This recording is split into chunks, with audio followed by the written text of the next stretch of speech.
Ça filme? Je peux dire ce que je veux? Tout ce que tu veux. Je peux dire que cette vidéo, elle est sponsorisée par rien du tout? Bon, cette semaine, Richard, il est fatigué. Il veut pas faire de vidéo. Babe, t'es sûre? Tu veux pas venir là, s'il te plaît? Non, j'en ai marre.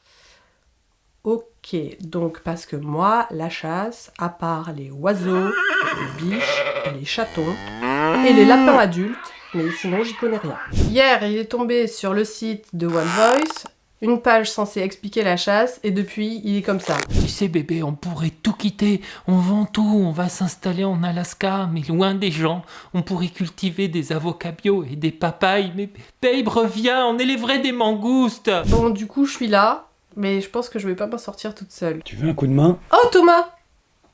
Qu'est-ce que tu fais là? Bah, j'ai reçu des messages incohérents de Richard cette nuit, ça parlait One Voice, vénerie à tir, barque à court, enfin ça avait aucun sens. J'ai senti que ça allait pas, et comme je chasse à court et à tir, je me suis dit que je pourrais te donner un coup de main. Il est vraiment mal là, l'autre barbu? Une loque. Mais je vous emmerde. Voilà. Bon, Thomas, je t'explique. Il s'agit du site One Voice.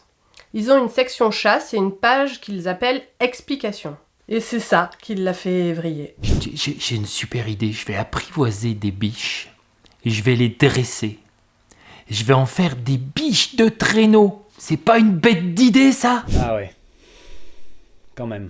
Oh chérie, tu crois qu'elle pourrait ramasser les papayes? Faut que je demande à Henri-Jean Servat, il doit savoir ça. Bon, voyons ces explications. La traque, un moment de stress pour les animaux. Des scientifiques britanniques ont examiné des échantillons de sang de cerfs abattus au fusil pour les comparer avec le sang d'animaux morts durant une chasse à court. Bah, il parle de chasse à court ou de chasse tout court? Je suis même pas sûr qu'il fasse la différence. Enfin bref. Thomas, tu vas m'interrompre tous les combien, juste pour savoir. Ah, ok. J'avais pas saisi, vas-y, roule. Les résultats montrent une concentration élevée de cortisol et des dégâts au niveau des globules blancs. Autrement dit, les animaux ont subi un stress physiologique et psychologique important au cours de la fuite.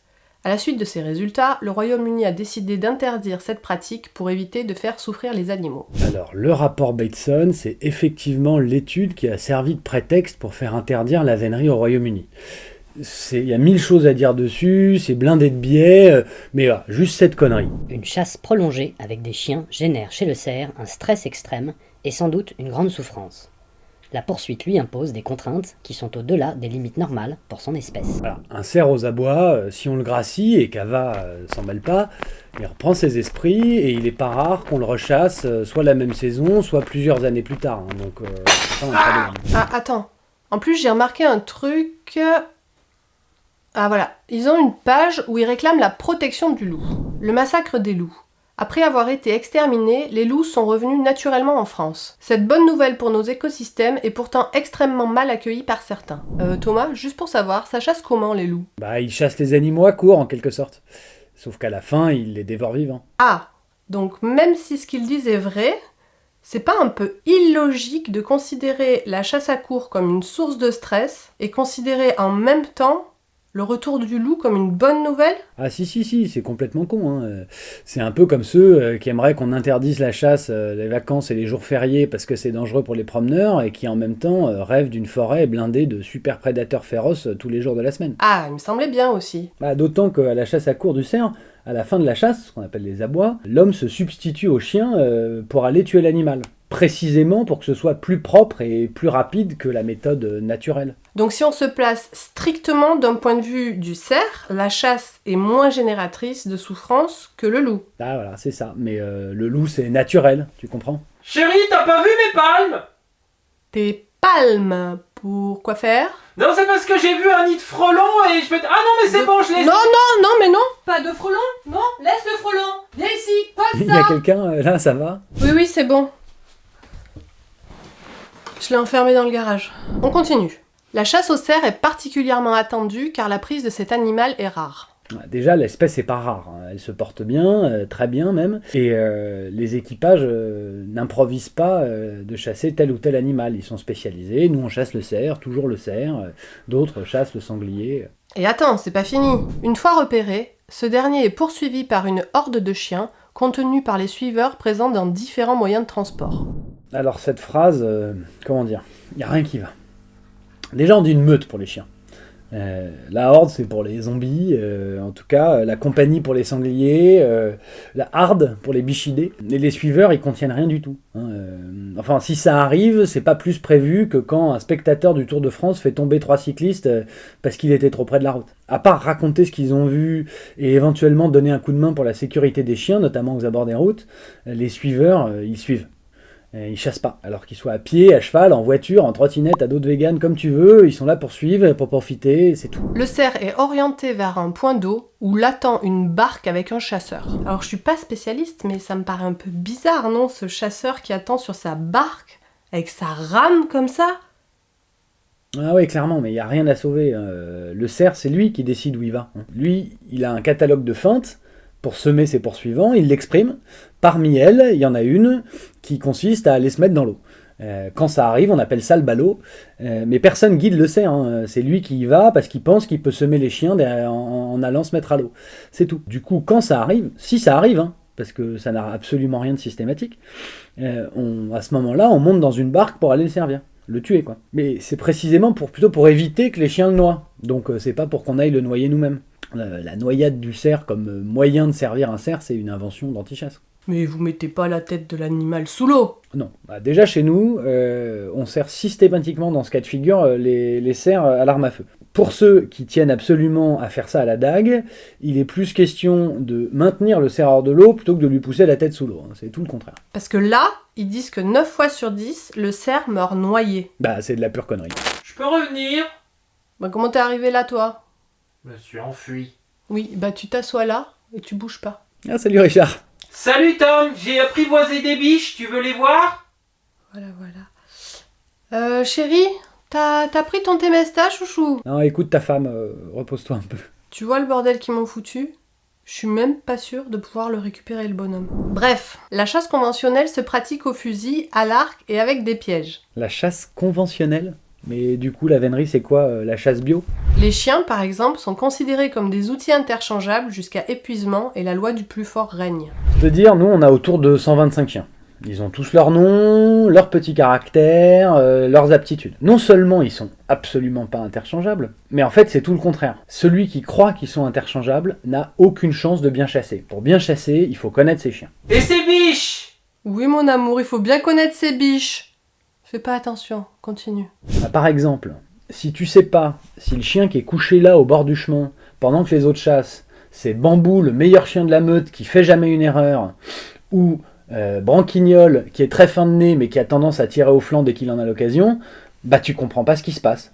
Du coup, tu chasses comme un pied. Un chasseur confiait à nos enquêteurs, pour avoir des chiens du même pied, qu'ils aient la... D'abord, je comprends pas la phrase. Pour avoir des chiens du même pied. D'accord, sinon ils sont tous le même pied. ça veut rien dire. Un chasseur confiait à nos enquêteurs. Pour avoir des chiens du même pied, qu'ils aient de la gorge, de la finesse de nez et courageux, pour en trouver 10, il faut en éliminer 40. Je sais pas quoi dire.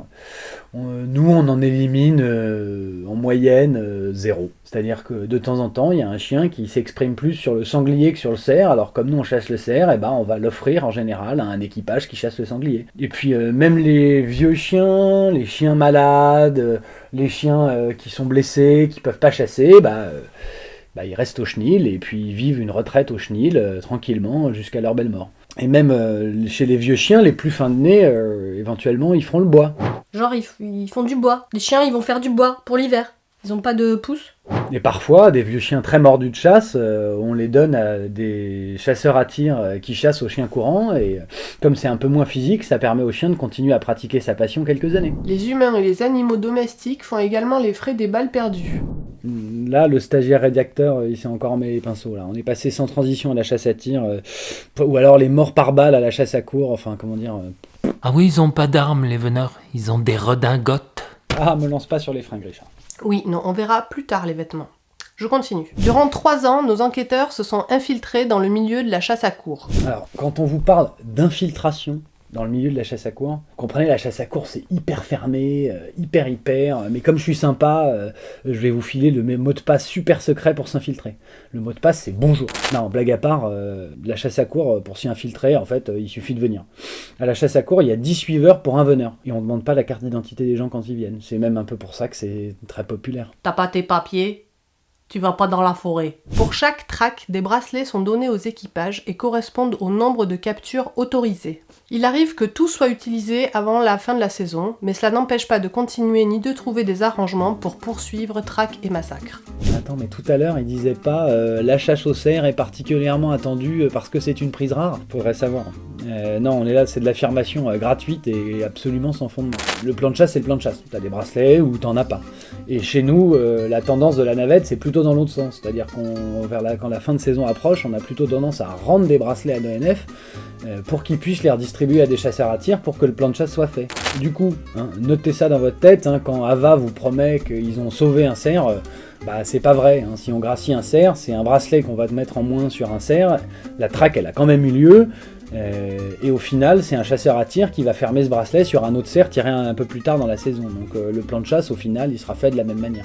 Bon, on arrive au bout de cet article, et en termes d'explication, c'était plutôt... C'était de la merde, voilà, c'était de la grosse merde, comme d'habitude. Ah, mais casse-toi! Ils ont été comme ça, et après... Allez, viens mon chéri, on va aller prendre l'air.